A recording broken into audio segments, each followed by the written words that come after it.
It's space weather.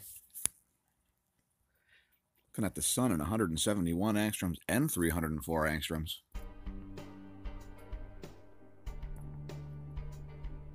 Watching Sunspot 2732 set. Say goodbye to that dude.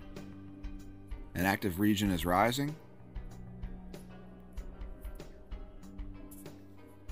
We're in a coronal hole wind stream, so there's increased solar wind. Let's look at that sunspot setting, as it gives you a great three-dimensional view.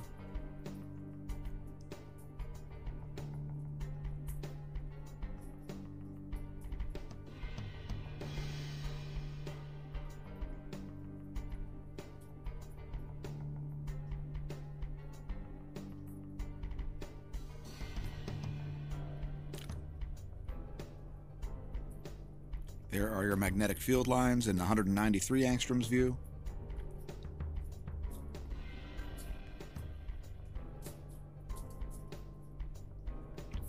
Head to spaceweather.com. We see X-ray flux has returned to flatline. Here's the real-time solar wind data. You see the BT is pretty much maintaining constant here. And the BZ has just recently jumped into positive territory, very close to the zero line. Phi angle is looking at 261. Solar wind density 5.64 protons per cubic centimeter. And solar wind speed has dropped a little bit, but still remaining elevated at 517 kilometers per second. Head back to spaceweathernews.com. See the magnetometer is looking a little more normal here. KP index is up to 3. Here's your Cygnets forecast. This is from January 2nd through January 11th. Not so sure that's accurate. Moving on. Electron flux at relatively high levels here. And it would be no surprise if this dipped down again, although since it didn't do it yesterday, it probably won't do it today. Charging hazards are very minor. And the F2 layer is looking the way it has for weeks. Small anomaly here in the South Atlantic. Besides that, nothing too noteworthy. The auroras have kicked up in the last hour a little bit as a result of that solar wind speed.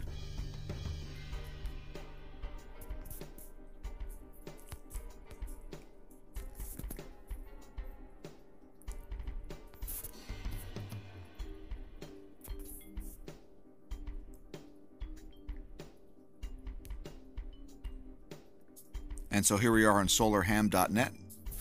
Look at the magnetogram real quick. We're back down to 0 sunspots. However, there is something interesting happening on the eastern limb that you may want to watch today. It's unfolding right now, actually. There is a coronal mass ejection coming out of the east. Let's look at it on the LASCO C2.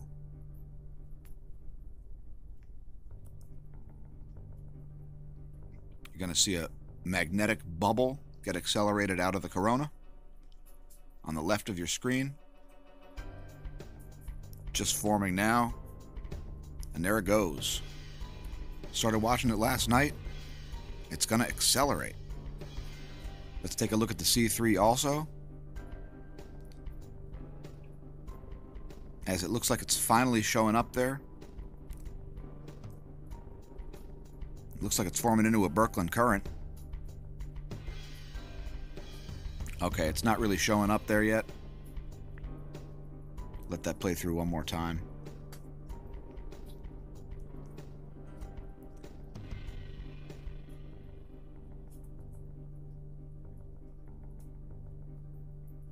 You can see just a little bit of the ejecta coming. There's the current image on the C2 again. And let's zoom in on that one once again. There's your maximum zoom.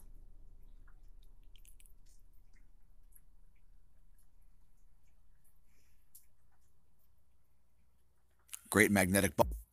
Let's have a look at the earthquake situation at quakes.globalincidentmap.com.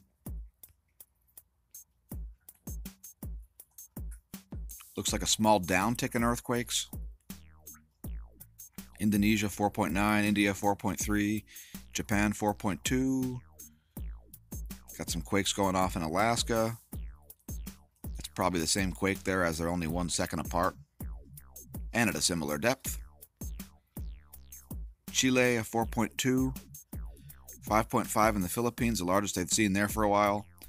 Indonesia 4.7 and a 4.5 and a 4.4. Venezuela 4.6. So no deep quakes, no ultra deep quakes, and no super large quakes. Slight downtick in the earthquake. Also got a downtick in volcanoes. Let's see, here's today.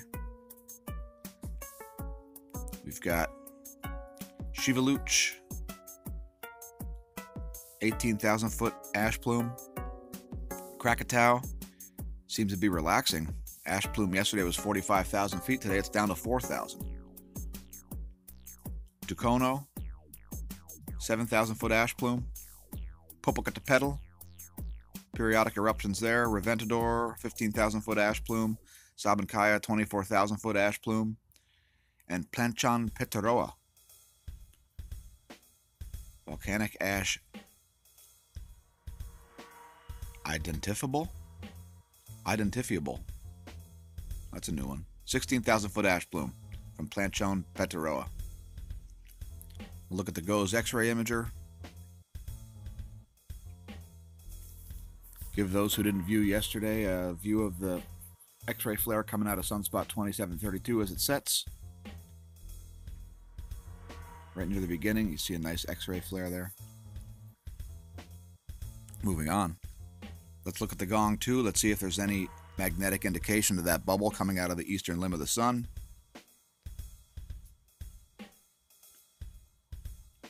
As if we're going to have a signature of it, it'll probably be a magnetic signature. It may be this region right here, where you see a little bubble opening up in the magnetic lines. That's probably the source of the ejecta.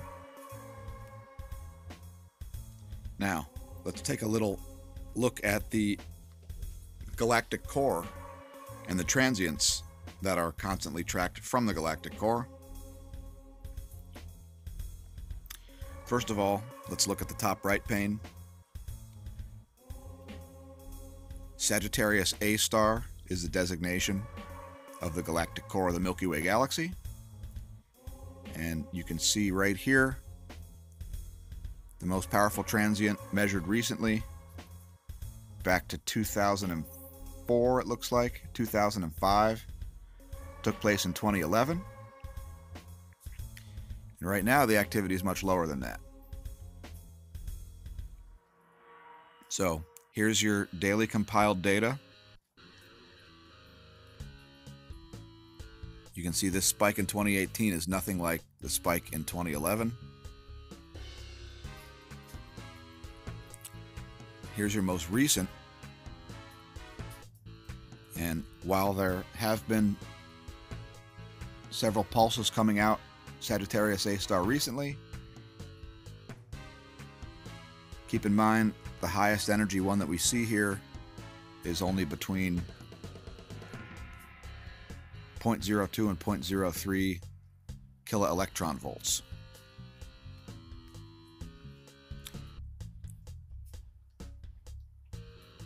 So it's a bit lower than any of these larger things. And the largest thing that we have on the graph right here is all the way up to 0.08 electron volts, much more powerful. Let's also look at Cygnus X3's transients. Now here we see the largest, well, I should say the most powerful measurement from here was in 2009 at about 0.08 kiloelectron volts.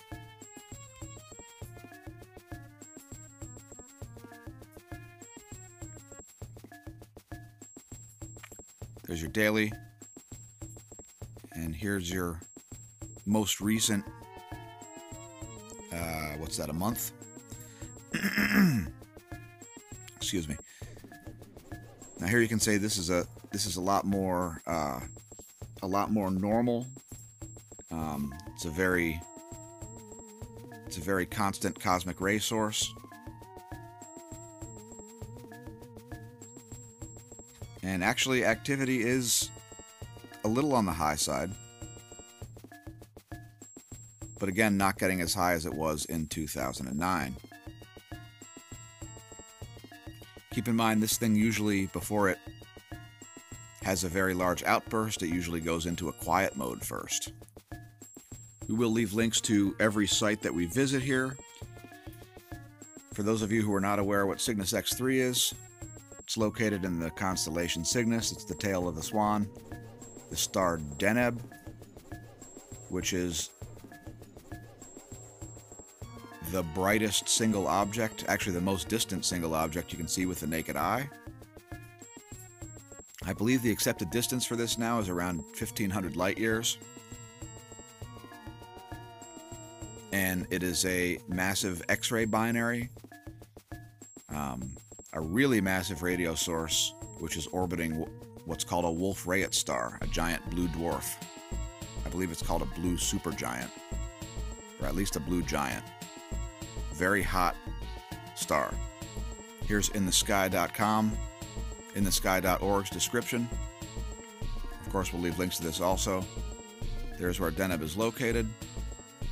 Again, the tail of the swan. Inthesky.org also has a sky map. If you're interested in when Cygnus rises, for instance, you can bring up this map, put in your location. Where I'm located in eastern Pennsylvania in the Lehigh Valley, Cygnus is going to rise at about 5 a.m. I'll just show you the way this animates.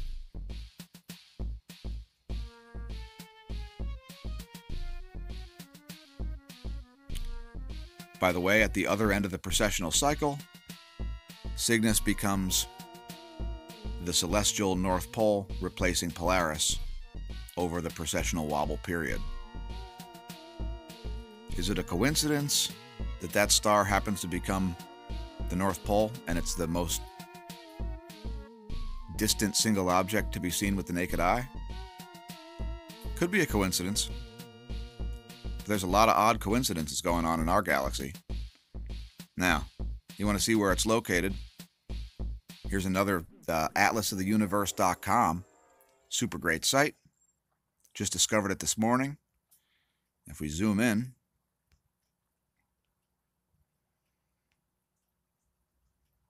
you can see where it's located in reference to the sun. Zoom in a little bit here so you can see that.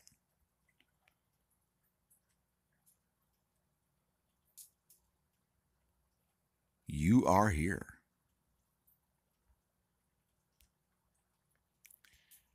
Next, let's look at some cosmic ray monitors on Earth, starting out with Athens, Greece.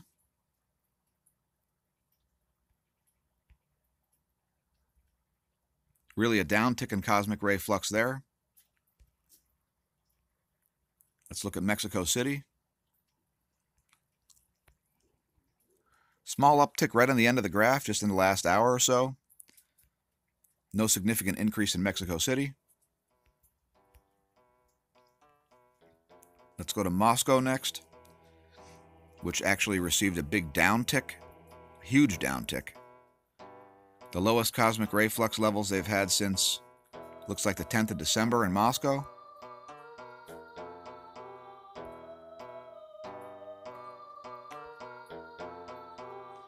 And Oulu, Finland is also at fairly low levels. Let's look at Antarctica, DOMC and DOMB. Pretty low levels in Antarctica also. And both of those monitors actually, they actually agree for once. Cheers. Let's look at one article on phys.org real quick. Now, first of all, this is not the dark side of the moon, people. This part gets dark and light. You call it the far side of the moon because it never faces Earth. There's China's rover. They've finally powered it up. Here it is just leaving the spacecraft. Great job, China. Send back some good science about the moon. Should be interesting. Links to the article in the description. All right, thanks everybody for viewing. Thanks for subscribing, Rolf Vischa. Everybody, your mission for today is to keep track of this plasma bubble coming out of the eastern limb of the sun. An interesting coronal mass ejection, probably not Earth-facing. A great sight to see.